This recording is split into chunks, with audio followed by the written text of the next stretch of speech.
একটা মানুষ একটা গাছ লাগালো। গাছটা লাগানোর পর গাছটা যত্ন করে বড় করলো।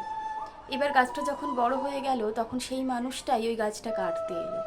এই কষ্টটা যদি সেই গাছটা হজম করতে পারে, তাহলে গাছটা বড় হওয়ার পর শুধুমাত্র ওই গাছটার ফল খেয়ে আর ওই গাছটার ছায়া নিয়ে যে মানুষটা ওই গাছটাকে ভালোবাসলো, তার ওপরে ভেঙে পড়তে গিয়ে কি গাছটার একটুও খারাপ লাগবে?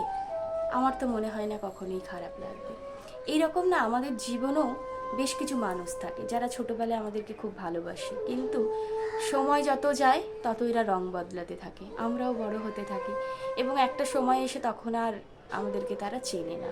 ছোটবেলায় কিন্তু খুব ভালোবাসতো, আবার বড় হওয়ার পরে এমন কিছু মানুষ আসে, হয়তো তাদেরকে আমি কোনো কিছুতে হেল্প করেছিলাম বা পাশে ছিলাম, এবার তারা এমন ভালোবাসা দেখাতে যায় সেগুলোকে আলগা পিরিত মনে হয়, সেগুলোও আবার সহ্য হয় না।